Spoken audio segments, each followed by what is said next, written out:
संबोधित करेंगे। हमारे मीडिया विभाग के राष्ट्रीय प्रमुख और मुख्य प्रवक्ता सांसद अनिल बलूनी जी हैं और राजस्थान प्रदेश मीडिया विभाग के प्रभारी श्री पंकज जोशी जी हैं। मेरा विनम्र निवेदन है माननीय अरुण जी से कि आपको संबोधित करें। नमस्कार। आगे सभी मित्रों को मेरा नमस्कार। 19-20-21 राष्ट्रीय पदाधिकारी बैठक के क्रम में आज राष्ट्रीय पदाधिकारी प्रदेश अध्यक्ष संगठन मंत्री की बैठक संपन्न हुई है। कल संगठन मंत्रियों की बैठक है। देश के यशस्वी प्रधानमंत्री जी ने उद्घाटन सत्र में सभी प्रतिनिधियों को जहां संबोधित किया,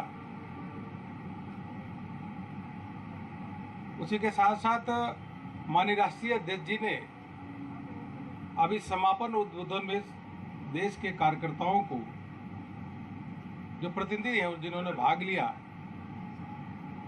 उनको आगामी कार्य योजना संगठन में निरंतर किस प्रकार से सर्वस्पर्शी सर्वव्यापी कार्य के लिए हम निरंतर काम करते रहे, उसके बारे में उनका व्यापक मार्गदर्शन मिला। 4 सत्र थे, 3 वक्तव्य जारी हुए। इसके साथ साथ आगामी कार्यक्रमों के बारे में भी विस्तृत रूप से चर्चा हुई है। 30 मई से 14 जून तक सेवा, सुशासन और गरीब कल्याण, यह भारतीय जनता पार्टी के कार्यकर्ता केंद्र सरकार में मोदी जी के नेतृत्व में गरीबों को समर्पित सरकार के 8 साल पूरे हुए हैं, उस पे कार्यक्रम होगा। कोशिश होगी और हर कार्यकर्ता यह प्रयत्न करेगा कि हर गांव में एक एक घर को जाकर के संपर्क करेगा। केंद्रीय मंत्रियों का टूर होगा। उसके साथ साथ सभी स्थानों पे, जिलों पे, प्रदेश में प्रेस कॉन्फ्रेंस भी होगी। विभिन्न वर्गों के सम्मेलन होंगे, युवाओं के सम्मेलन, आदिवासियों के सम्मेलन, एसटी समाज के सम्मेलन, पिछड़े वर्ग के सम्मेलन, इंटेलेक्चुअल्स के सम्मेलन, व्यापक रूप से सभी कार्यकर्ता 75 घंटे इस 15 दिनों में अपना समय देंगे। इसके साथ साथ 21 जून अंतर्राष्ट्रीय योगा दिवस के रूप में मनाया जाता है। प्रधानमंत्री जी के प्रयासों से ही यूनो ने अंतर्राष्ट्रीय योगा दिवस के रूप में घोषणा की। भारतीय जनता पार्टी ने आज पदाधिकारी बैठक में संकल्प लिया है कि 75,000 स्थानों पे 75,000 स्थानों पे भारतीय जनता पार्टी के कार्यकर्ता अंतर्राष्ट्रीय योगा दिवस के अवसर पे योग शिविर लगाएंगे और उसमें भाग लेंगे। उसी के साथ साथ 23 जून डॉक्टर श्यामा प्रसाद मुखर्जी जी के बलिदान दिवस है। एक भारत श्रेष्ठ भारत के लिए उन्होंने प्राणों की आहुति दी। 23 जून को उनको श्रद्धांजलि देते हुए उस दिन से वृक्षारोपण का कार्यक्रम शुरू होगा। पूरे देश भर में कार्यकर्ता बूथ स्तर तक वृक्षारोपण का काम ये 6 जुलाई तक करने वाले हैं। संगठनात्मक जानकारी के संबंध में मैं बताना चाहूंगा कि सभी प्रदेशों की कार्यसमिति 10 जून तक, जिलों की कार्यसमिति 20 जून तक और 30 जून तक मंडलों की कार्यसमिति संपन्न होगी। भारतीय जनता पार्टी निरंतर अपने कार्यक्रमों में संरचना के रूप में एक विषय लेके चलती है कि निरंतर कार्यकर्ताओं का प्रशिक्षण होना चाहिए। हमें बताते हुए हर्ष हो रहा है कि सभी जिलों में और लगभग सभी मंडलों में ट्रेनिंग कैंप पूरा संपन्न हो चुका है और प्रदेशों के प्रशिक्षण वर्ग जो शुरू हो रहे हैं वह जुलाई तक सभी प्रदेशों में 3 दिन का प्रशिक्षण वर्ग भारतीय जनता पार्टी के संपन्न हो जाएंगे। क्योंकि यह आवश्यक है हमारे कार्यकर्ताओं को निरंतर हमारी कार्य पद्धति, हमारी विचारधारा, हमारे संस्कार, और केंद्र सरकार की उपलब्धियां इत्यादि विषयों पर निरंतर उनको जानकारी मिलती रहे, यह हो जाएगा। इसके साथ जैसा मैंने कहा, अन्य कार्यक्रम तो पार्टी ने लिया ही है। माननीय राष्ट्रीय अध्यक्ष जी आज अपने उद्बोधन में देश भर के प्रतिनिधियों को कहा कि पार्टी की विचारधारा 2 सीटों से लेकर के 2 सीटों से प्रारंभ होकर के आज 302 सीट पे पहुंचे हैं माननीय प्रधानमंत्री जी के नेतृत्व में, उनकी नीतियों के कारण, उनकी लोकप्रियता के कारण। इसको हमको बनाए रखना है और निरंतर यह हमारे लिए यह सुनहरा अवसर है, यह बहुत ही अनुकूल अवसर है, जब ऐसे समय में हमारे प्रधानमंत्री जी के कारण एक पूरा अच्छा सकारात्मक वातावरण पूरे देश भर में है। उन्होंने यह भी कहा कि कई जनरेशन, आज हम 2 से 302 में पहुंचे हैं, 4 जनरेशन के लोगों ने अपने जीवन को खपा दिया है। इसलिए कमल पुष्प में के माध्यम से जो कार्यकर्ताओं ने त्याग और तपस्या देकर के पार्टी को लगातार यहाँ तक सींचा है, बढ़ाया है, उनके बारे में भी निरंतर अध्ययन करना चाहिए और चर्चा करना चाहिए, उससे प्रेरणा मिलती है। कार्यकर्ताओं को संबोधित करते हुए उन्होंने कहा कि हमको विकासवादी, प्रधानमंत्री जी के बात को दोहराते हुए राष्ट्रीय अध्यक्ष ने प्रतिनिधियों से संकल्प कराया कि हम सभी प्रदेशों में कार्यकर्ता इसके लिए प्रतिबद्ध रहे कि हम विकासवादी ही राजनीति करेंगे और विकासवादी ही राजनीति के लिए सभी को प्रेरित करेंगे। विपक्ष की पार्टियां हमें अवश्य रूप से जाति, धर्म, मजहब के आधार पे हमको दूसरे तरफ खींचने का काम करेंगी, लेकिन हमको उनके उलझन में नहीं पड़ना है, उनके एजेंडा में नहीं जाना है, क्योंकि वो देश को तोड़ने वाली, जातियों को जाति से लड़ाने वाली इस प्रकार की विपक्ष की पार्टियां राजनीति कर रही हैं। हमको पूरा का पूरा ध्यान हमको विकासवादी ही राजनीति पे करना है और कोशिश करना है कि विकासवादी ही राजनीति पे विपक्ष की पार्टियां भी आकर के खड़े हों। इसके लिए हमको यह प्रयत्न करना है। इसलिए हमको बिल्कुल यह बात स्पष्ट है कि हमारा एजेंडा क्लियर है। गुजरात और हिमाचल प्रदेश के आगामी विधानसभा के चुनाव के बारे में भी प्रदेश अध्यक्षों ने वहां तैयारियों के बारे में भी एक प्रस्तुतिकरण दिया। गुजरात के प्रदेश अध्यक्ष CR पाटिल जी ने गुजरात के जो अभी तक चुनावी तैयारी है उसके बारे में उन्होंने बताया। उन्होंने कहा कि 9 विधानसभा के उपचुनाव हुए हैं। 9 विधानसभा चुनाव भारतीय जनता पार्टी जीती है। इन 9 सीटें कांग्रेस की थी। इसके साथ ही एक 31 जिला पंचायत के चुनाव, 31 जिला पंचायत वहां पे हैं। भारतीय जनता पार्टी 31 में 31 जिला पंचायत जीती है। 31 के जिला पंचायत अध्यक्ष भारतीय जनता पार्टी के हैं। और अभी के चुनाव में 81 नगर पालिका के जो चुनाव हुए वहां 79 भारतीय जनता पार्टी जीती है। 79। इस तरीके से भारतीय जनता पार्टी का अच्छा तैयारी भी है। और उसी के साथ कहा 9 लाख भारतीय जनता पार्टी के कार्यकर्ताओं को बूथ तक की जिम्मेदारी दी गई है। तैयारी अच्छी है, क्योंकि वहां सबसे बड़ा लाभ है कि माननीय प्रधानमंत्री श्री नरेंद्र मोदी जी एक एक कार्यकर्ता को वहां जानते हैं। इसी का नतीजा है प्रधानमंत्री जी अभी अहमदाबाद से जब गए 7.5 किलोमीटर तक वो ड्राई एरिया था। 4 लाख लोग सड़क पे रोड के किनारे खड़े होकर प्रधानमंत्री जी का अभिनंदन किए। और इसके साथ एक जिले में कार्यक्रम हुआ, 2 लाख आदिवासी भाई बहन आके माननीय प्रधानमंत्री जी के कार्यक्रमों में भाग लिया। और इस प्रकार से अलग अलग कार्यक्रम हुए।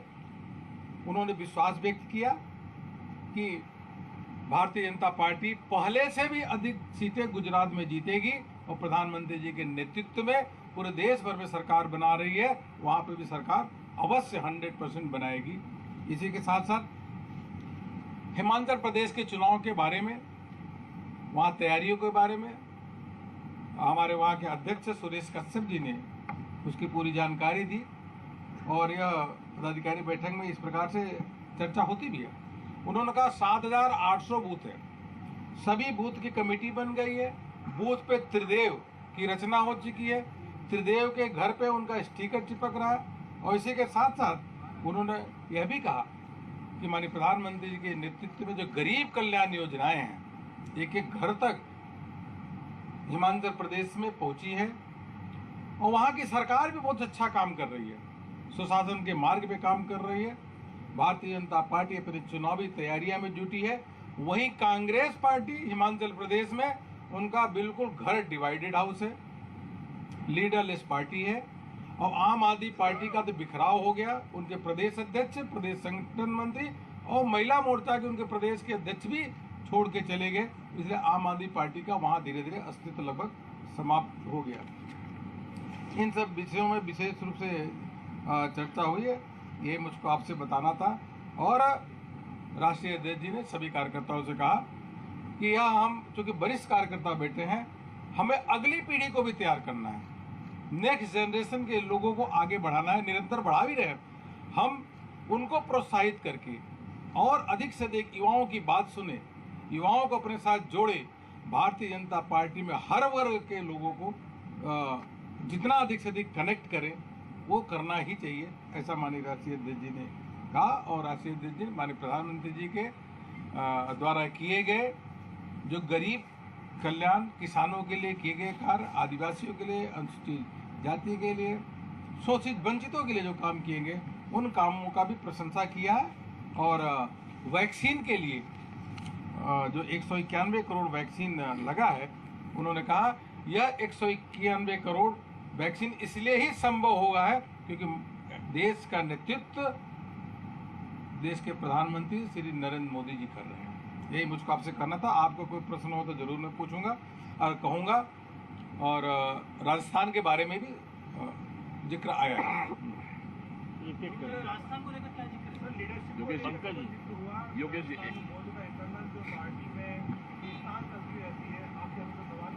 देखिए, मैं आप कई बार बोल दिया कि हमारे पार्टी में कोई भी किसी प्रकार का खींचतान नहीं है। हमारे कार्यकर्ताओं में मतभेद तो हो सकता है लेकिन मनभेद नहीं होता। हमारे कार्यकर्ता एक हैं।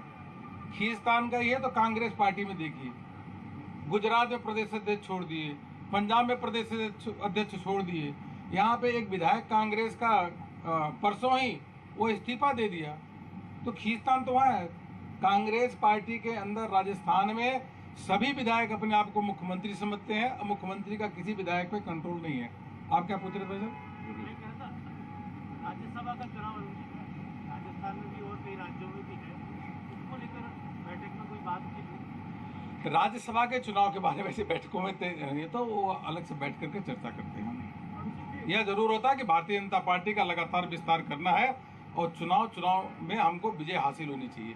एक सवाल सप्लीमेंट्री और यूथ को लेकर आपने बात की, यूथ को आगे बढ़ाएंगे, तो यूथ को लेकर कोई रोड मैप तैयार कर रही है पार्टी? ऐसा है कि युवाओं के लिए हमने ऑलरेडी शुरू किया है। हमने कहा था अभी जब हमारे संगठन की रचना बनी थी कि मंडल अध्यक्ष जो होगा वो हमारे 45 साल का होगा, जिला अध्यक्ष 55 साल का होगा। ये तो हमारी ऑलरेडी कार्य योजना चल रही है। वही उन्होंने कहा कि युवाओं के बीच में अधिक से अधिक पहुंच करके, क्योंकि युवा प्रधानमंत्री जी के कार्यों से इतना अधिक प्रभावित है, हमको उनको संपर्क करना है, उनको पार्टी के साथ जोड़ना है। हाल ही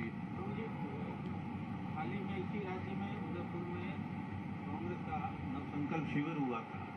उस नवसंकल्प शिविर में कांग्रेस ने अपने रिजर्वेशन का कोई कार्यक्रम बनाया है, वह कितना आशंकित करता है आपको? देखिए, वह अपना बनाए, हमें कोई दिक्कत नहीं है, लेकिन जब कांग्रेस इस प्रकार की बात करती है तो लोगों का विश्वास नहीं होता। यही राजस्थान प्रदेश है और इसी राजस्थान प्रदेश में चिंतन शिविर हो रहा है। राहुल गांधी मंच से आकर के बोले थे कि 1 2 3 4 5 से 10 तक की गिनती गिने थे चुनाव से पहले। उन्होंने कहा 10 दिन के अंदर किसानों का कर्जा माफ हो जाएगा। आज किसानों का कर्जा माफ नहीं हुआ और सड़कों पे भटक रहे हैं। राहुल गांधी जी इसी राजस्थान की धरती पे आगे बोले थे कि चुनाव के 10 दिन के अंदर जो राजस्थान के युवा हैं उनको हम हर युवाओं को 3500 रुपये का बेरोजगारी भत्ता देंगे। आज तक युवा दर दर की ठोकरें खा रहा है, उनको बेरोजगारी भत्ता तो मिला नहीं। और तो और जो पेपर भी चोरी हो रहा है, पेपर पे डाका डाला जा रहा है और वह जाकर के नीलामी हो रहा है। युवाओं के मन में आक्रोश है। जिस प्रदेश में आकर के इतनी घोषणाएं आप करके गए थे, धोखे में सरकार में आ गए और उस प्रदेश में चिंतन शिविर कर रहे हैं और चिंतन शिविर में यह नहीं बता रहे कि हमने जो कहा था वो कितना किया। इससे बड़ा दुर्भाग्य क्या होगा? राजस्थान की जनता जानती है, अवश्य रूप से इसका चुनाव में भी जवाब देगी। उनके विधायक भी जानते हैं ये झूठ बोलने वाले मुख्यमंत्री है, झूठ बोलने वाली सरकार है, तभी तो उनके विधायक खुद ही इस्तीफा दे रहे हैं। अरुण सिंह जी, साल 2 प्रदेशों में चुनाव है, अगले साल 9 प्रदेशों में चुनाव है, टोटल 11 प्रदेशों में चुनाव है। चेहरे की लड़ाई हर प्रदेश में बीजेपी नेताओं के बीच चल रही है। क्या युवाओं को जोड़ने वाली भाजपा इस बार मुख्यमंत्री के चेहरे के लिए भी कोई आयु सीमा तय करेगी? देखिए, ऐसा क्या आयु सीमा कभी तय नहीं होती और यह पार्लियामेंट्री बोर्ड ही निर्णय लेता है, हम लोग निर्णय नहीं लेते। और दूसरी बात क्या है, हमारे यहाँ का मुख्यमंत्री के चेहरे की लड़ाई होती कभी हुई नहीं आज तक। हमारे यहाँ तो इतने कमल है, कमल ही चेहरा होता है, हमारे यहाँ कभी भी ये चीज़ नहीं होती। लड़ाई तो देखना हो तो कांग्रेस में देखिए ना किस प्रकार से पंजाब में स्थिति हुआ, सिद्धू और ये जो उनके मुख्यमंत्री है चन्नी के बीच में।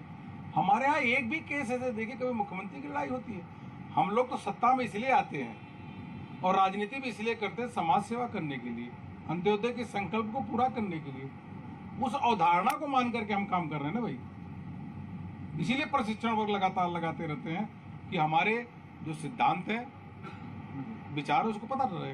अरुण सिंह जी, राजस्थान के मुख्यमंत्री अशोक गहलोत ने कहा कि बलात्कार के बढ़ते मामलों की बड़ी वजह बेरोजगारी है, फ्रस्ट्रेशन हो रहा है, उस वजह से रेप के मामले बढ़ रहे हैं। आप क्या कहेंगे? भैया मैं क्या कहूँ, एक उनका मंत्री पहले क्या बोला था, ये मर्दों का प्रदेश है। शर्म आना चाहिए ऐसे मंत्री को, फिर भी गहलोत ने उसको हटाया क्यों नहीं? ऐसे मंत्री को तुरंत बर्खास्त कर देना चाहिए था।